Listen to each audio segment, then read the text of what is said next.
Hello, everybody.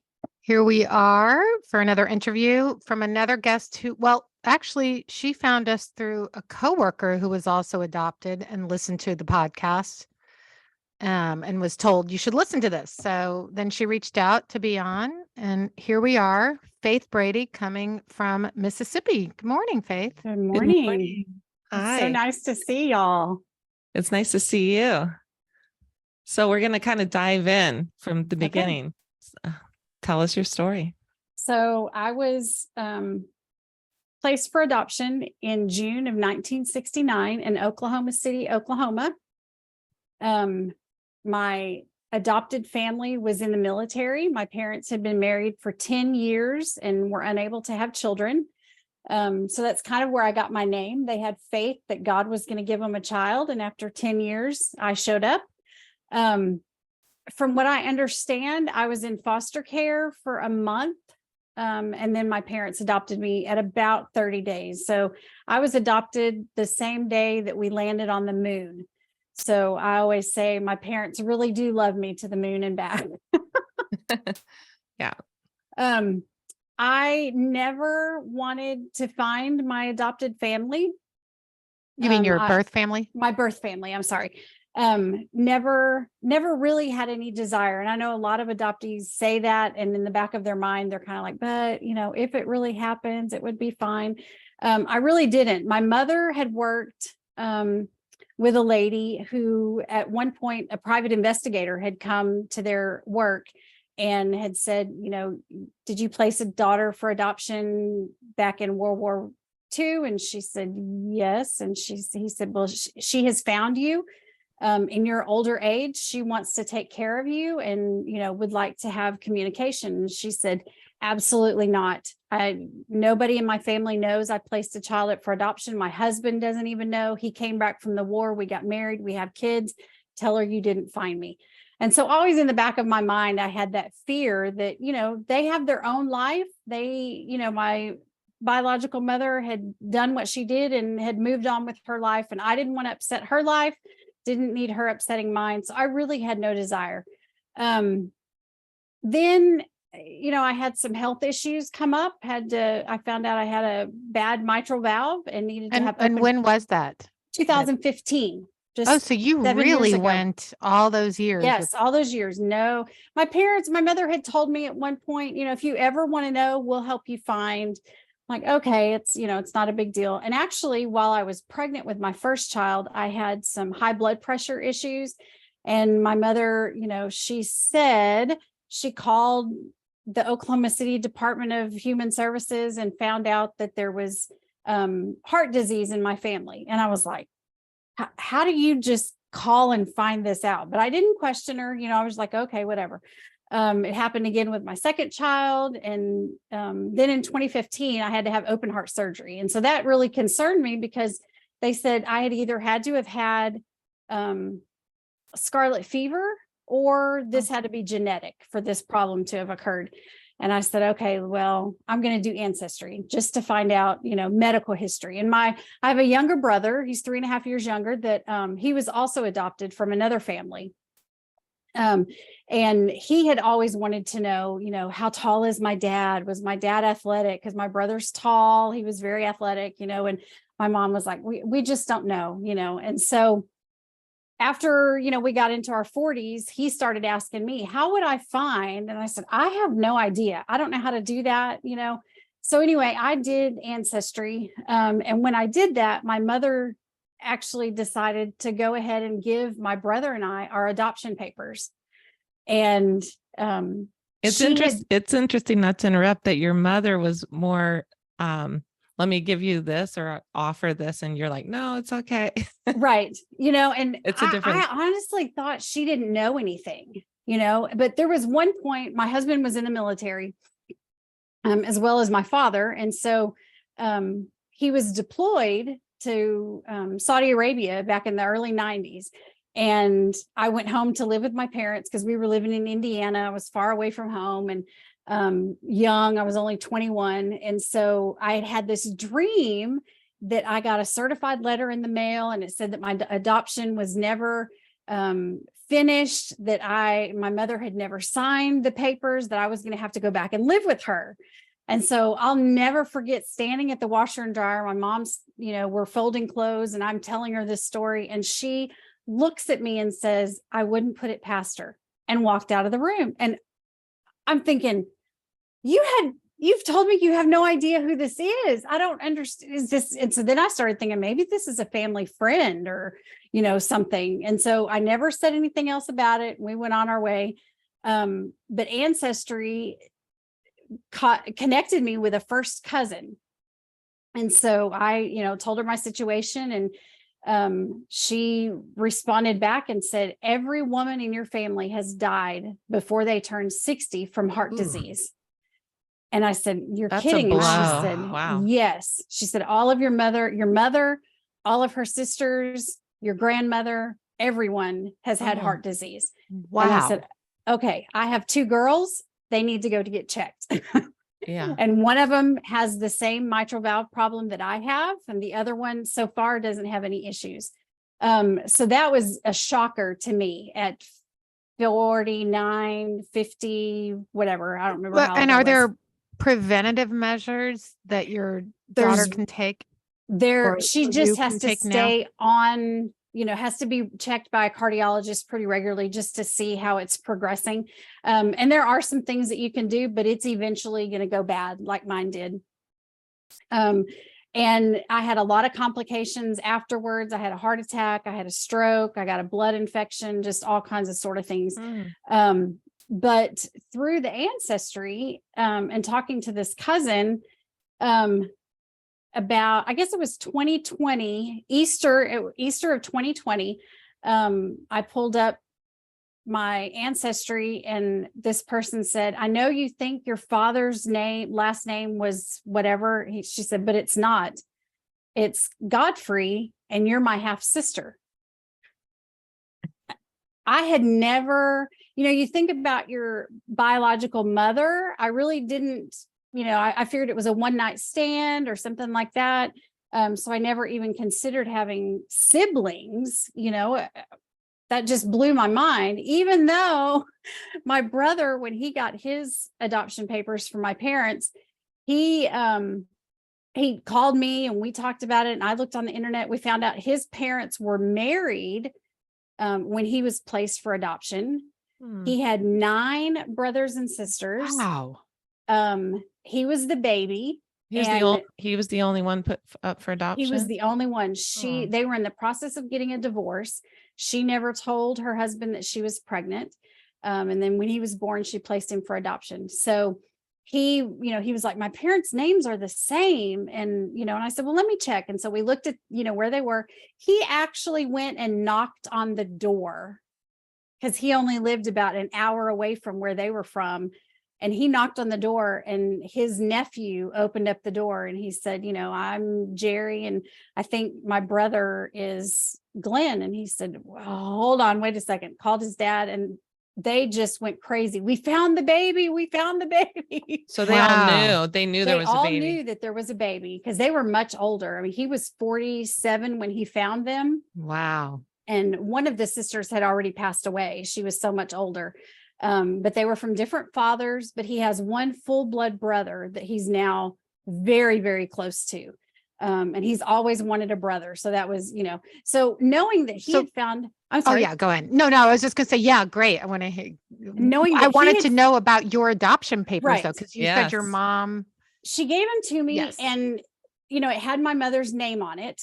And so that was how I was really able to find the cousin on Ancestry. I knew the last name was the same immediately, and then my half sister who on my dad's side found me. And I had been in contact on Ancestry with a young man and asked him if his father's name was what I thought my father's name was. And he was like, no, the only reason I did this is because I thought, that the person who raised me as my dad, I really didn't think he was my dad. And I just found out he wasn't. And, so he was very standoffish. We'll come to find out he's my half brother as well. From the father. From the father. Right. And My sister, There's a lot going on there. I'm telling you, my sister And did your mother have any other kids? She did. She placed another daughter for adoption 3 years before me. So she was living at home. She got pregnant, had the baby, put it up for adoption. And then 3 years later, she got pregnant with me, and her family sent her away to live with her aunt because she was out of control. And, during the 60s, that's just what they did. You've embarrassed us once, let's don't do it twice. And so they sent her away. So that's why she was from Odessa, Texas, but that's why I was born in Oklahoma City. Okay. But through Ancestry, I also found that sister that was placed for adoption by my mother. And so we've been in contact. We've met twice. She travels, and so she comes right through Jackson, Mississippi. And when she does, she'll stop and we'll have dinner and talk. It's very awkward, just because it's a stranger that you're biologically related to. But when my sister Michelle on my dad's side contacted me, I really didn't want any contact. I was like, I'm perfectly happy where I'm at. I don't want, anything. She was very pushy, kind of, but you're my sister. You didn't want your bubble like burst. I didn't. I was perfectly happy right where I was. I was in my 50s at this point, and trying to process the fact that you have siblings that you didn't know of in your 50s. It's just, I couldn't wrap my head around it. Had it not ever occurred to you that might be the case? Never. So never. you just completely compartmentalized. I did. Your adoption. That means Yes. that this whole thing means nothing to you. This is my life. Yep. This is my life. The rest of it is just over there somewhere. Did your brother ever ask you about it? Like, Faith, don't you want to know as well? He didn't. And we never, my parents and I talked about it once in a while. It wasn't a big issue, with my dad being in the military. I was never really close to my family, their family, because we were always gone. He didn't retire until I was 13. And so I was married to my husband before I ever spent like Thanksgiving at my grandmother's house. I don't have any of those connections really with my adopted family. I'm close to them. I love them. My one cousin, when they adopted me, he was out, farming, and they took me out in the field to show me to him, and so I'm his favorite and all that kind of stuff. But I was never raised with them. I didn't grow up with them as cousins. I was much younger than my cousins. So I just never had that connection. And I always thought that was okay because we were military, we moved all the time. And now looking back, I'm thinking it's the military plus it's the adoption, that I have one aunt left, who calls me regularly, and she tells me all the time, it doesn't matter where you came from. You're mine. We love you. We never, thought anything different of you. I did have my grandfather. He passed away when I was 3, but he didn't want my parents to adopt. He was pretty racist. And he said, you don't know what kind of blood they're going to have. You don't know. And then the minute he saw me, all of that went out the window, and I was just the best thing ever. I was the first granddaughter, and just, he just absolutely adored me. So it just never, it's so weird that I compartmentalized everything. And then seeing the podcast and listening to your podcast and reading The Primal Wound, it all started making sense. I don't like celebrating my birthday. I never understood why I didn't. I've looked back and I see pictures of me at birthdays of my birthday, and I'm not smiling, and I don't have a lot of vivid memories of birthday parties and things like that.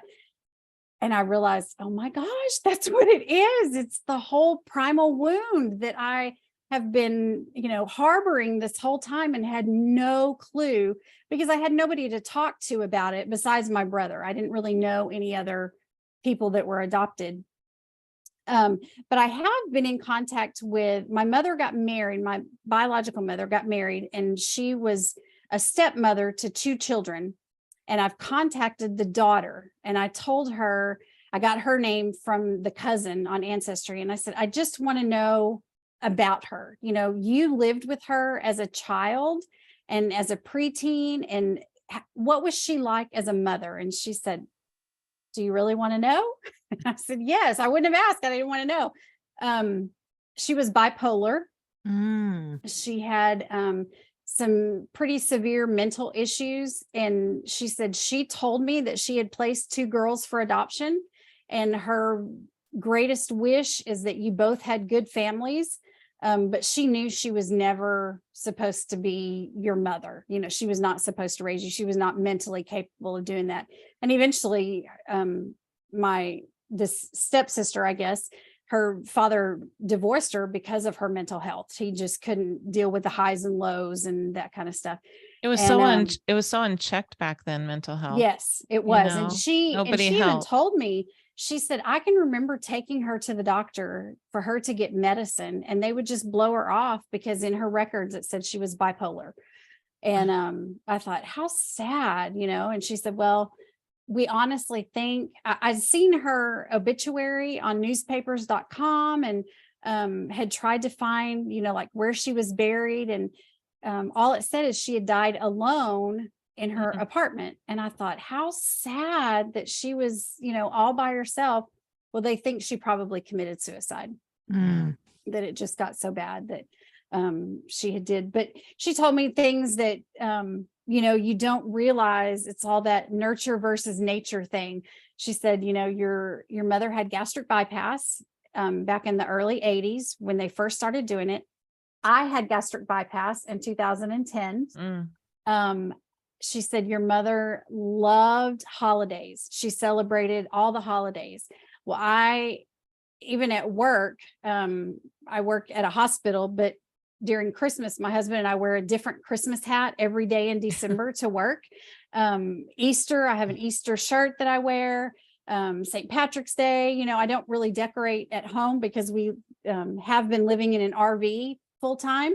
And then, I just thought, how odd is that we both, did those things, not even knowing each other. And it was just interesting to be able to talk to somebody who actually grew up with her as her mother, and she said she was in contact with her for a long time. They would go a couple of years where they would get in a spiff or whatever. And, because of her bipolar situation, she would be very possessive of her, and, she just couldn't handle it. And she said she, it was really sad that she wasn't there when she passed away. But, it was just sad because it was, like 3 little sentences of her obituary. And through the Ancestry, my cousin had let me know that one of my uncles had done a family history book. And wanted to know if I wanted a copy of it. And I was like, absolutely. I would love to see, and so I got it and I read through it. And were they all in Texas still, or? Most of them were in Texas or Oklahoma. Yeah. Okay. We lived in Wichita Falls, Texas for 15 years. That's where my husband retired from the military. And they were literally like 20 minutes away from me. A big circle the whole time. Yeah. I found out through this book that a guy that was in the choir at our church was related to my cousin on her husband's side. And I had known him, for 15 years and didn't have a clue that, we were sort of related. Another lady in our church, her daughter had married into my biological family. And, so I contacted her. I was like, did you have this is crazy how this all works out. But of course you come down to my mother and it's, it's just her, has no children underneath it, or anything. It's like this big blank hole. And so I just wrote in my sister and I's name and the year we were born, because I'm like, no, she did have children, we're out there somewhere. Yes. And, when I met my sister for the first time, I gave her the book and I said, she was very standoffish. The very first time I sent her a Facebook message and said, okay, here's my phone number. Here's who I am. I don't know why I have this desire to meet and have a relationship with you versus my other sister, but I think it's because you were also placed for adoption. I think you understand what I am going through, and I can understand what you were going through. And so it was probably 2 or 3 days, and she called me and we talked, and we were both teachers. We both had 2 children. We had both been married to the same man for over 30 years. Just, lots of things that connected us. Where did she grow up? Yeah, I was she wondering grew up, that. She was placed for adoption in Odessa because that's where our mother lived. And she was in the Odessa area and then the Dallas-Fort Worth area most of her life. She did go to Wyoming at one point with her husband, but, came back to the great state as soon as she could. The great state. Has she been, had she been searching? She had not. The Oh. only reason. Did you tell her about the heart disease? I did. Okay. Because she had, very sad story. She had a baby die at 25 days old. Mhm. And it was heart related. She had a birth defect, a heart birth defect. And so I told her, I said, I know exactly where that came from. It came from our mother's side of the family. And the only reason she even searched is her daughter was having some health issues. And she was diagnosed with what's called CREST syndrome. It's a autoimmune disease. And her doctor said, because you don't have a medical history, why don't you do 23andMe and see if, it comes up with anything? Well, it didn't. But in talking to my sister on my dad's side, she said, our dad was a little cheeky. So there's probably several of us out there, that we don't know about. And so she said, one of us, talking to my brother, we were doing a Zoom kind of thing. And she said, one of us needs to do something besides Ancestry. And I said, well, I'll do 23andMe. And that's how me and my sister Christina matched up. And then she did Ancestry just to prove, because it wasn't, for sure that we were related. Because it comes up sometimes that half siblings could be first cousins. Yeah. Because of the DNA. And so she was like, no, it says first cousins. And I said, yeah, but my other thing says we're half siblings. But she was very standoffish. She, I guess, I consider my upbringing the perfect life. I've got to see the world. I had wonderful parents. Nothing that I wouldn't have, if I had ever met my mother, I would have just said, thank you. You gave me the best life I could have ever dreamed of. But she, I don't think had that. At probably 3 months, she was taken away from her adopted family.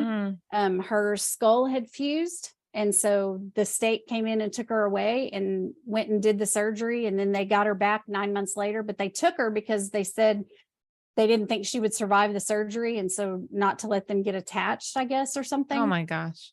So where was she? Like a hospital? She was just in a hospital. Yeah. Yeah. It's really the luck of the draw. Isn't it? Like who takes you home? Is.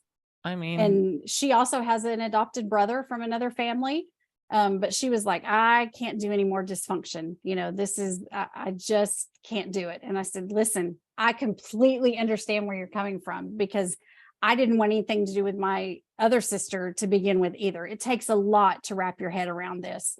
And so it was probably, I think we talked in February, and then my brother was getting married in Oklahoma in April. And so we drove through her town and stopped. And that's when we met, was in April. And so it was really good, but it was really awkward too, because you've both met siblings and stuff, and you're just like, what do I say? I don't know you, it's like meeting a stranger off the street. It's funny. I had the opposite experience. I met my siblings, and it was as if I felt so close to them, and that they're absolutely my sisters. And yes, it was completely different experience. Yeah. And it's so odd. And it's all about our experience, I think. She didn't know that there was a sibling out there. I didn't know that there was a sibling out there.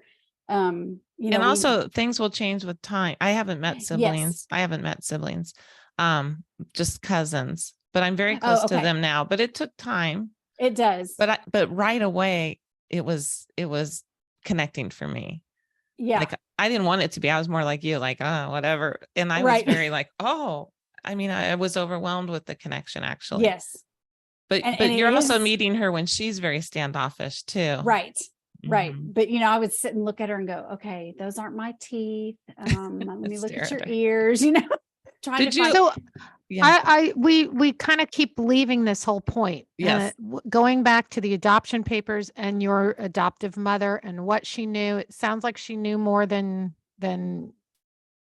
my family thought that my sister and I had the same father, but we don't. They thought she had gone back to the same man and gotten pregnant again. But obviously that's not true. I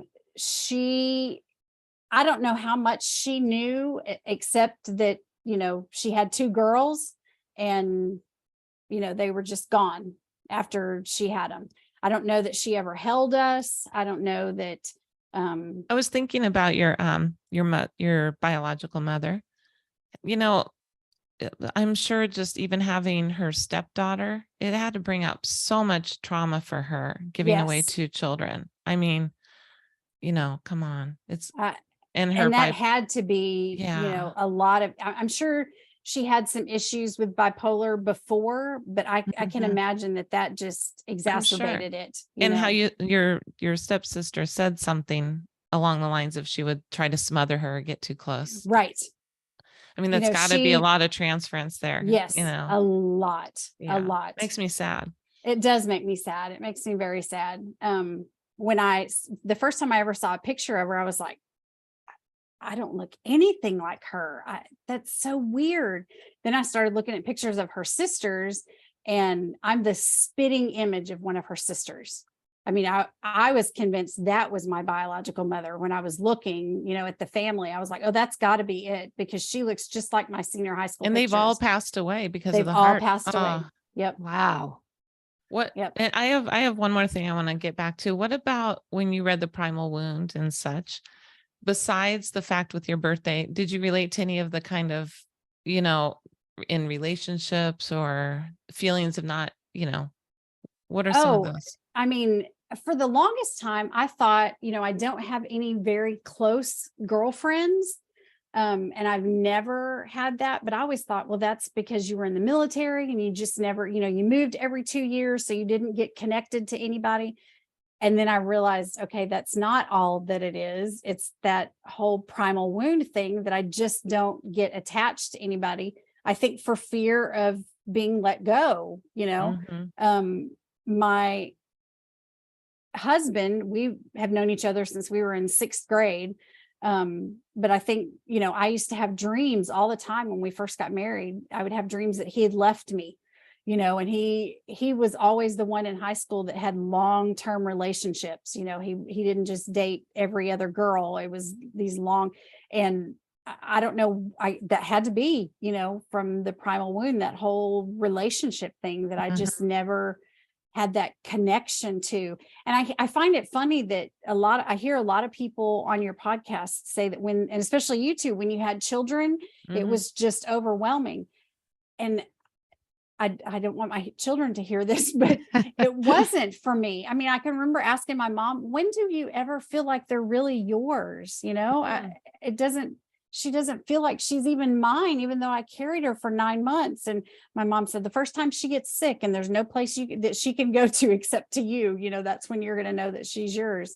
And I love my girls with everything that I have and very connected to them. But at the very beginning, it wasn't like that. It wasn't. I'm sure that's an attachment thing. And I think it's an attachment thing, that's something. I lost a baby in between the 2 girls on our anniversary of all things. And, that was just, I was more broken from that than, anything. And then finding out my sister had also lost a baby, and wow, it's a whole lot. That's a lot to process. And it is a lot to process. A lot to heal.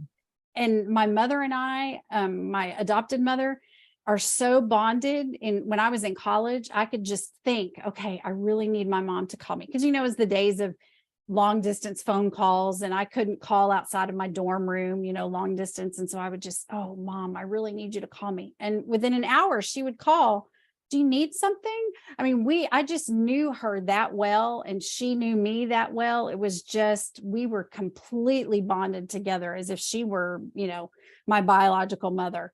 My dad and I. Did she get to know any of, is she still alive? My mom is still alive. Yes. And has she learned about all of this that you're going through? She has. I've been very open with her. I've, my whole life told her everything. She got very hurt by my brother finding all of his siblings, because he was excited. He was so excited. And yeah. I mean, he found them in August, and September 3rd, like Labor Day weekend, they all showed up at his house. Okay, we're going to have a big Labor Day weekend thing with the baby. And he was the missing baby in their family. Yes. And she would say, well, he's with his other family. He's with his other family. Well, then, I talked to my brother, and he had his full blood brother over to her house for Thanksgiving one year. And he cooked, and he helped put up Christmas lights, just like she was his mom. It was no big deal. And that's when she understood, I'm not being replaced. It's just, this is another part of him.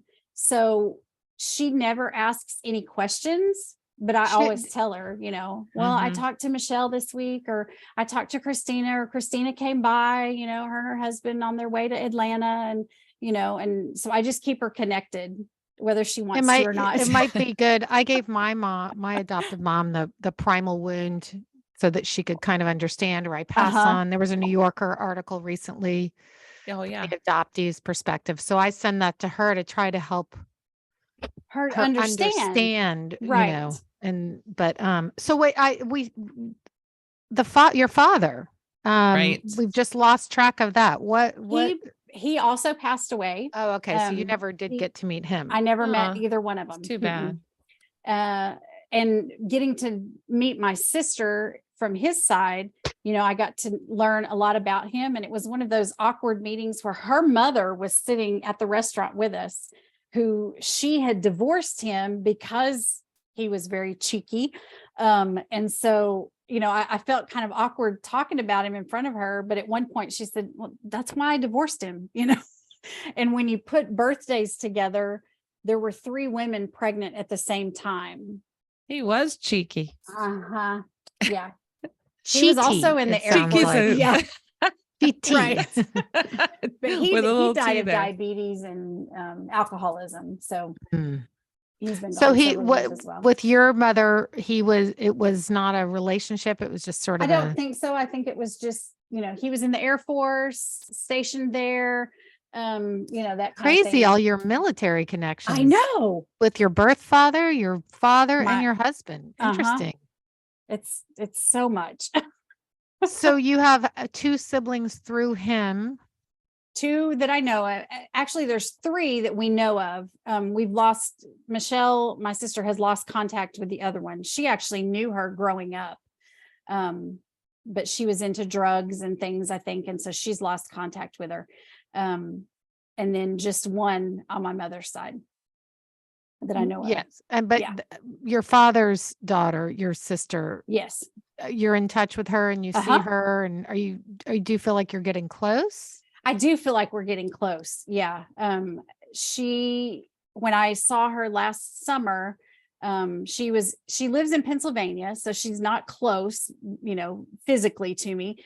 But she was in Oklahoma City visiting a cousin of ours that was, essentially he was dying. And so I met him as well. Well, he passed away a couple of weeks ago, and she let me know, that he had passed away. And so I got to meet some other family while I was there with her, meeting her and her mom and her aunt and things. And so she contacts me more, like she will initiate contact with me. Whereas Christina on my mom's side, I have to initiate still, which is fine. I try not to bother her too much because, I don't want to be pushy like, Michelle kind of was. But yeah, I do feel like we're getting close. She's had a lot of health problems. she, and it's funny because growing up, I would always say I was going to have multiple children and give them away for adoption so that they could all have families like I had. I wanted everybody to have that perfect family. Well, my sister actually was a surrogate mother twice to a set of twins and a set of triplets. And I thought, oh my goodness, that's what I wanted to do. But, I was not happy being pregnant. It was just a teenage fantasy, I think, that I just wanted everybody to be as happy as I was. It's so interesting, your story where you've come, because it's so late in life to kind of embrace this stuff. It is, and it's so odd. It's like this little curtain in front of our eyes. And then all of a sudden, you're like, wait a second, hold on. Yeah. Because for years, people would say, once they would find out I was adopted, oh, do you know your birth parents? No, I don't have any desire to know. Well, now it's a whole different story. Yes, I do know who they are. I've never met them, but I have these siblings that, are out there that I didn't know about. And, it's how do your girls feel about it all? They're kind of intrigued, actually, that how Savannah, old are they? They're 29 and 25. So Savannah, who's 29, she's actually met Christina, my sister from my mom's side. She came to dinner with us one night, and I made sure it was okay with Christina's, are you ready to meet my kids yet? If not, just tell me. She doesn't have to come. And, she just fits right in. She's a great kid. She's not a kid anymore. I mean, she was just 2 weeks ago, she was in Scotland by herself. Yeah. Because it was her birthday. So to us, they're always children, but oh my goodness, they're always babies. Yeah. I mean, my husband and I just sold our house about 2 years ago and decided to RV for life. He's retired military. I know, that's so fun. Yeah. And so we said, we had a 4-bedroom, 3-bathroom house, and it was just he and I after they had moved out. And I said, we got to get out of here or those girls are going to move back in.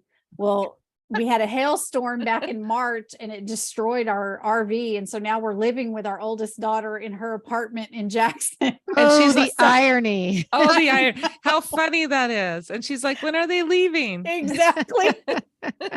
But she travels a lot with her job. So we're like live-in dog sitters for her. Oh, so that's nice. Her and her sister today, they actually went to drove to Houston to the Taylor Swift concert. So we had the house to ourselves for the weekend. That's so funny. Well, this has been so fun. Thank you so much for sharing. And I loved hearing your story. And I can't believe that it was our podcast that led you down that path. It's amazing. It was,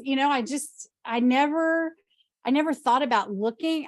I don't know. I guess my age, I didn't know what podcasts were, really just information kind of stuff. And then when Sharon, my friend at work, had told me, I was like, well, let me listen to this. Oh my gosh, let me binge listen to this. I want to hear everybody's story.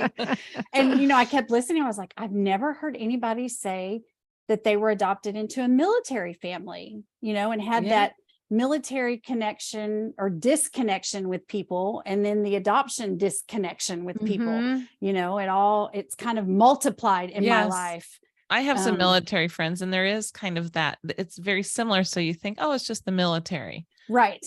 You move, you have to transition constantly. And I have a friend that she said she grew up in the military. She's not adopted, but she said, do you feel like a chameleon? Like you become whoever you need to become for any situation?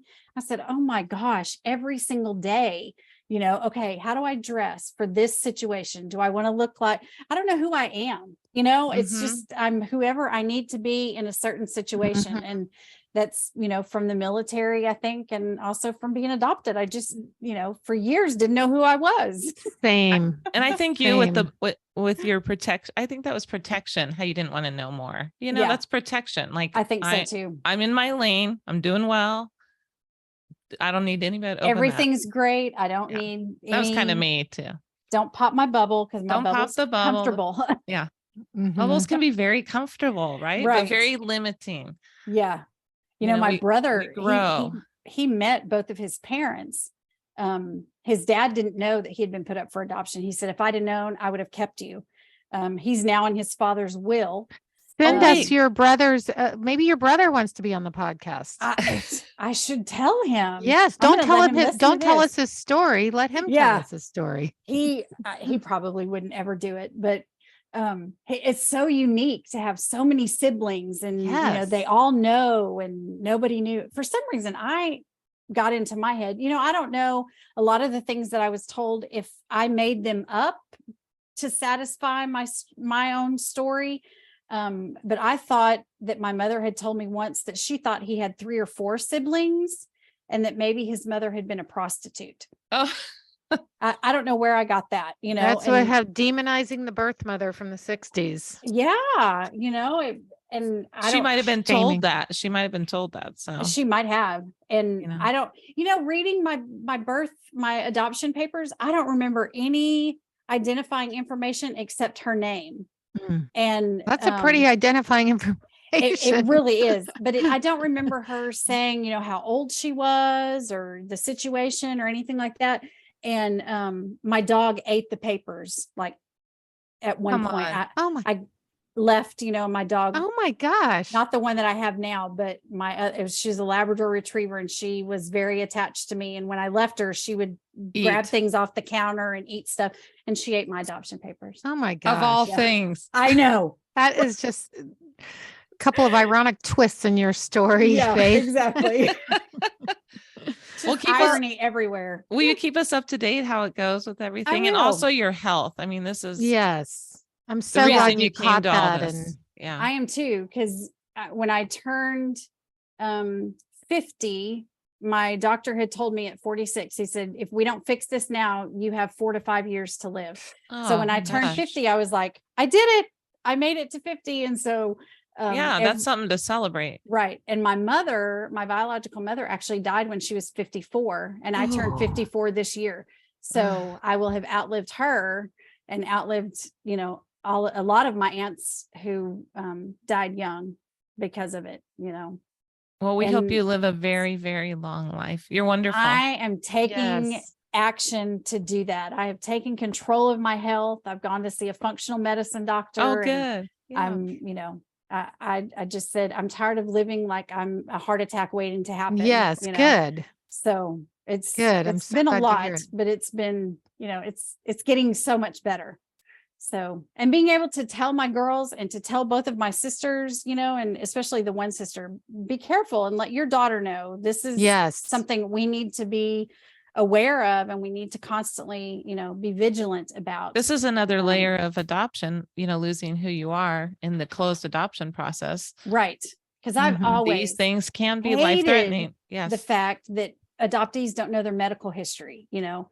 And my brother used to say, I just want to know medical history. I don't want to know the family. I just want to know medical history. And I would tell him, you know, they don't go back 40 years and say, oh, by the way, grandpa died of such and such, or aunt so-and-so died of such and such. They don't do that. You have your birth records from 40 some odd years ago. Yeah. You know, and all That's they why knew that's then. why that is a plug for Ancestry and 23andMe, because we Yeah. can find those things now. Exactly. And that's, I think, healing for us, because there's so much unknown, you know, every Mhm. doctor's appointment you go to, I don't have any medical history. I'm adopted, Yeah. you know. It's like the adoptee refrain. Exactly. All right. Thank you so Thank much, Faith. It you. was so great to meet you and have you This on. was and very therapeutic to be able I'm to so tell my story. glad. So thank I'm you so glad. much. Thank you for sharing your story with us. Thank you. you. Thank you for making this available to so many of us. I Thank you appreciate so it. welcome. much. All right. Talk to you soon. Talk to you Okay, soon. bye-bye. Bye-bye. Bye.